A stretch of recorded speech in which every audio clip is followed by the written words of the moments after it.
السادة المشاهدين، أهلا بكم. حلقة جديدة من هيئات. على قدم وساق يقفون، النهار بالليل يواصلون، يهيئون وللعزاء يتهيئون. أعظم الله أجوركم بذكر استشهاد أبي الأحرار صانع الانتصار الإمام الحسين الشهيد عليه السلام. في هذه الحلقة سنستضيف أحد البيوتات المعروفة في محافظة واسط اللي انعرفت بخدمتها للإمام الحسين عليه السلام وخدمة القضية الحسينية، ألا وهو بيت عبد الحسن اليوداوي. ضيف هذه الحلقة الحاج ماجد ابن الحاج عبد الحسين اليوداوي. أهلا وسهلا بك حج ماجد. الله يسلمك ويحفظك ويبارك فيك العزيز. حجينا نعزيك بذكر استشهاد أبي الأحرار الإمام الحسين عظم عليه السلام. الله لنا ولكم الأجر والثواب، وأحسن الله لكم العزاء بحق محمد وآل محمد. حجي، أنتم أحد البيوتات الواسطية المعروفة بخدمتها للإمام الحسين وللقضية الحسينية. نعم. كيف بدأت هذه الخدمة الحسينية؟ احنا الحمد لله والشكر، الله أنعم علينا بهاي الخدمة المباركة، وهي خدمة أبو عبد الله الحسين اللي هو ضحى بعياله ونفسه وماله وما في سبيل الله ونصرة الإسلام. واحنا لولا الإمام الحسين يمكن الإسلام انتهى وراح، بس احنا الإسلام هو ثبت الإمام الحسين، دم الإمام الحسين هو ثبت الإسلام. فاحنا أيام محرم نقيم مجالس عزاء ببيوتنا، واحنا الحمد لله والشكر الحج والدي الحاج عبد الحسن يوسف المرحوم والحاج عبد الحسين أخوه الله يرحمهم اثنينهم ورحمته الواسعه، هم اللي كانوا، احنا كنا بذاك الوقت يعني تقريبا شباب، مو نقول شياب بهالعمر هذا. فهم الناس يعني اللي مثل ما يقول متبنين بهذا الموضوع، فيحصلون ذاك الوقت على اجازه من الدوله. نعم. من الحكومه ذاك الوقت. احنا مجالس عزاء تقام محافظه واسط 3 مكانات. احنا مجلسنا ومجلس بيت المرحوم الشيخ صلال العاتي، ومضيف الثالث بيت سيد عبد العظيم الياسري. نعم. هاي احنا 3 مجالس حسينيه تقام اجازه رسميه. فاحنا ما نقدر هم نبخس حقوق الناس الباقيه، يجوز اكو مجالس داخليه كذا ما يعني نعم. مو مجازه، يجوز ما حد يعرف بيها كذا بالخفيه يشتغلون، ما نقدر احنا. أجواء حجينا، أجواء المجلس الحسيني بذاك الوقت واستعداداتكم، الحياة كانت بسيطة، الوضعية المادية، الناس كانت كلها على فطرتها على سجيتها، شلون كانت استعداداتكم بذاك الوقت لإقامة مجلس حسيني؟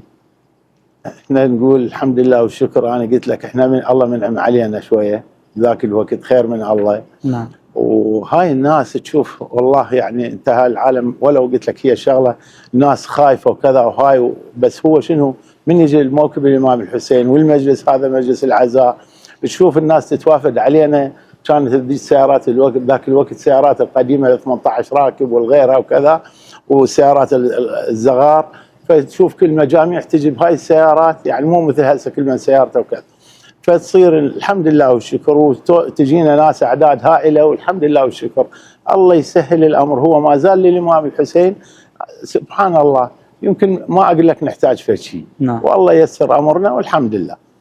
فكانت اكو يعني قلت لك احنا مجلسنا يصير مطينا موافقه رسميه، وعندنا باعتبار خطيب اللي هو الله يذكره بالخير الاخ نصير الحاج رجب القصاب، الله يرحمه يرحم رجب والله يحفظ نصير. الرجل رادود هو، فاحنا نغير يعني تصير هاي الشغله من محاضره، بس احنا نصير نقيم مجلس لطم. يعني تاخذون الموافقه من الدوله بذاك النظام. نعم. لاقامه مجلس خطبه. مجلس خطبه بلا رده. نعم. بلا لطمه. نعم. لان اللطم ممنوع. نعم. نعم. ولكن انتم بهذه الموافقه تحصنون نفسكم، ولكن انتم تقيمون مجلس حسيني يحتوي على خطبه. نعم. ويحتوي على لطم. نعم.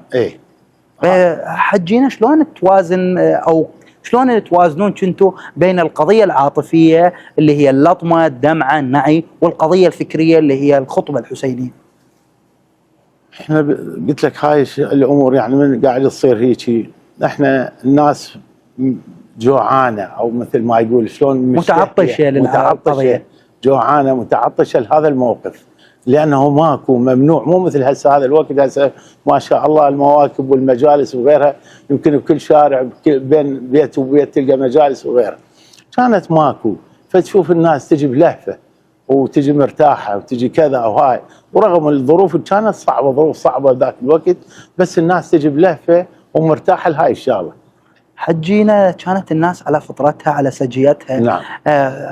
سهولة أنه يذرف الدمع للقضية. نعم. سهولة أنه يتأثر. لما تغير الوقت وصولا لوقتنا هذا صار الموضوع أصعب، الاستحضار العاطفي للقضية الحسينية. هسه اي نعم، لانه قلت لك الناس كانت غير شكل. نعم. اليوم لا، الناس شويه اول شيء مجالس كثرت وشغلت طريق زياره ومواكب وغيرها وكذا وهاي، فالناس تشوف الناس هسه مثل اللي صار عندها، مو مثل ذاك الوقت.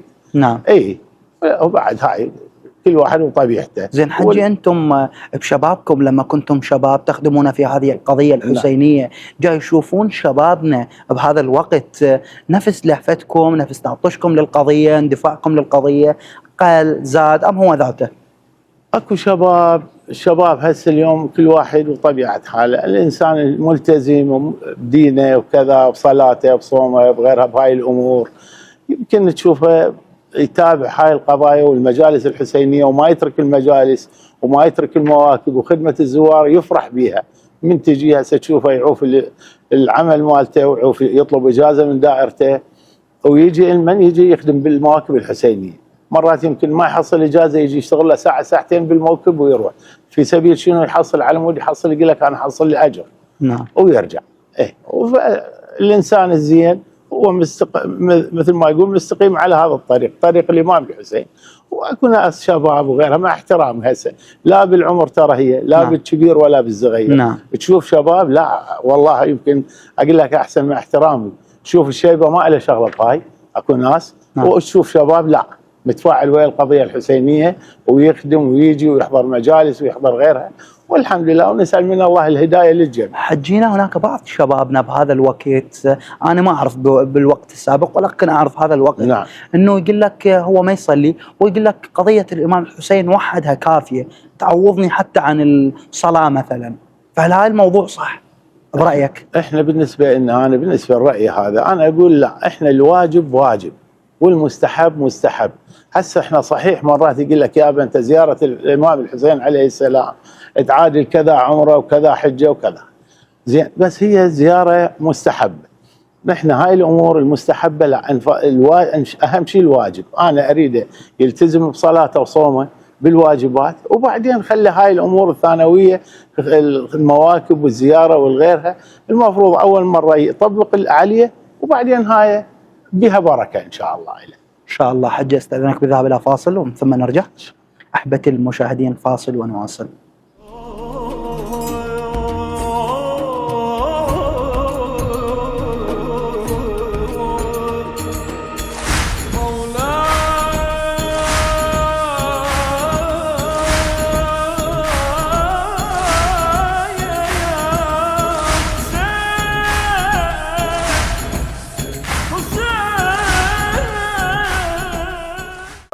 من جديد اهلا وسهلا بكم احبتي المشاهدين، ما زلنا مستمرين بهاي الحلقه مع الحاج ماجد عبد الحسين اليوداوي. اهلا وسهلا بك حجي. الله يسلمك ويحفظك. حجي، خلينا نسولف عن الزياره الاربعينيه بذاك الوقت، شلون كانت الزياره الاربعينيه، اجواء الزياره بذاك الوقت؟ احنا اليوم ذاك الوقت يختلف عن هذا الوقت. ذاك الوقت الناس كانت الزياره الاربعينيه تشوف الناس تروح، بس هي من تروح مشي ماكو، اكو ناس تروح مشي، بس الاعداد من يروح مرات يستغل الطرق الترابيه لانه ممنوع، لا يقدر يعبر على سيطره وممنوع هاي السالفه.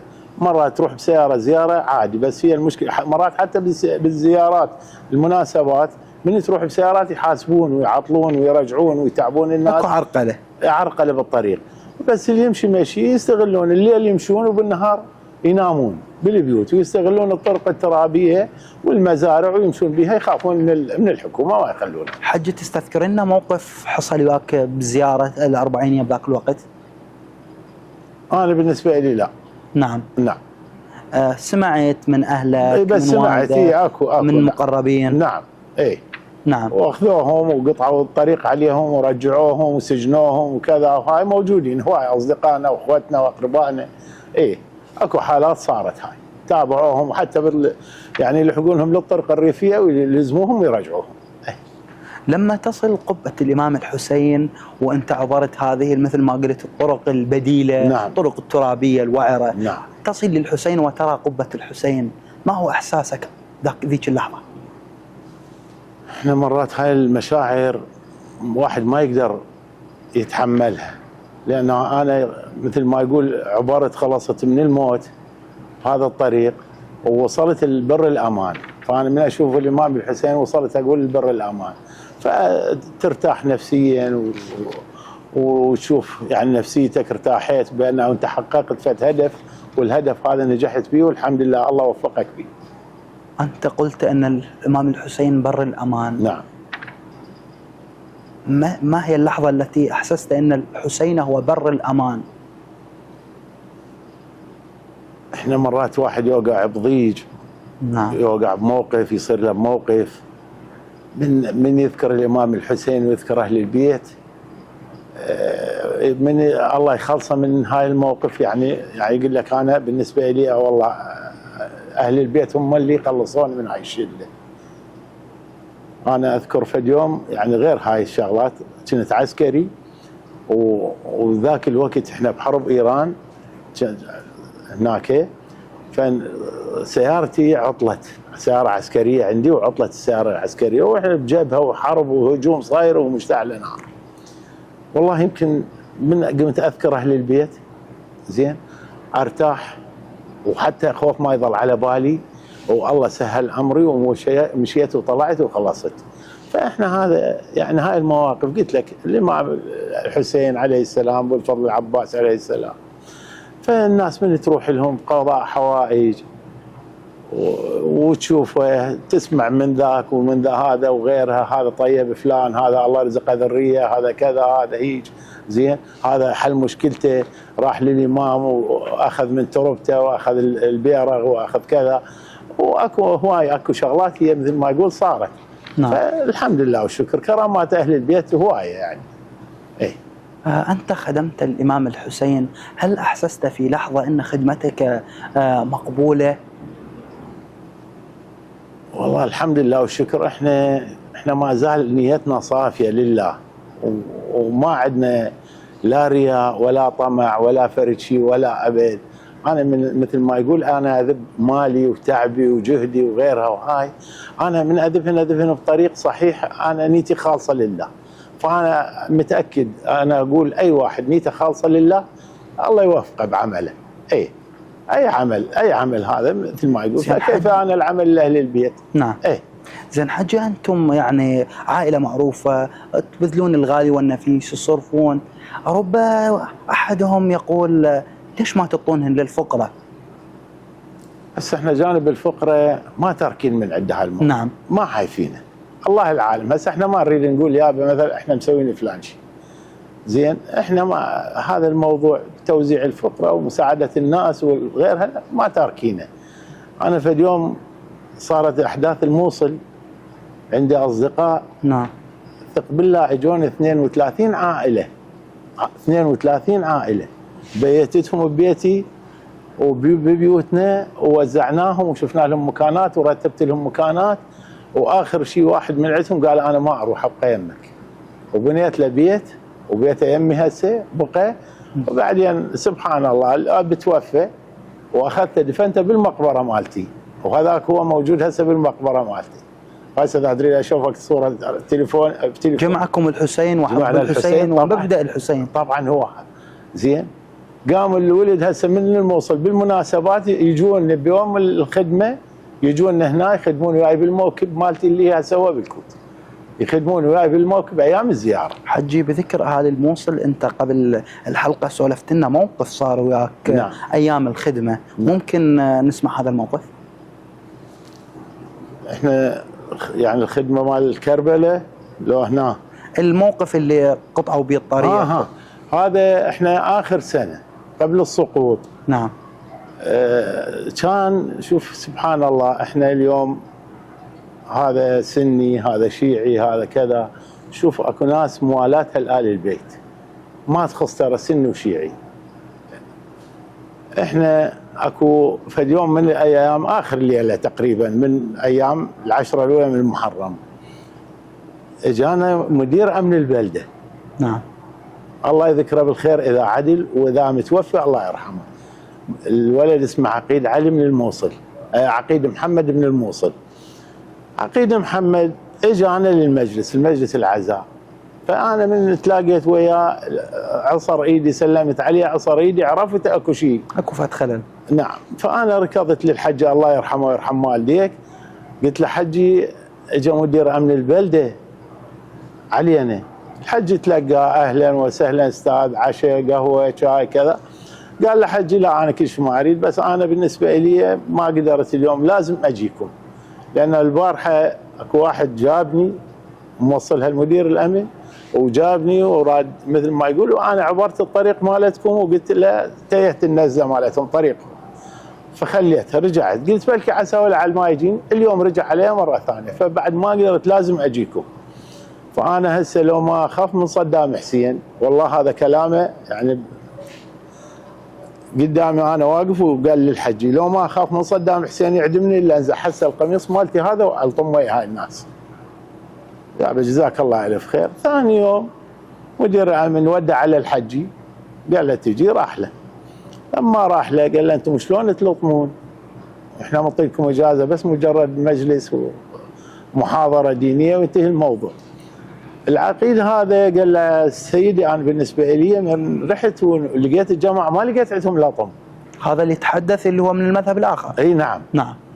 وسبحان الله اكو واحد الله يرحمه هسه الرجل، نقول له الله يرحمه المات، من جلدتنا ابناء جلدتنا وشيعي وكذا، وانه صلت يعني خوله وياه.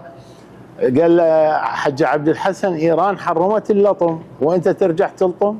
هذا قدام مدير الامن اللي كان هو العيثاوي، الله بعد الله حالنا من ذنبه ذاك الوقت.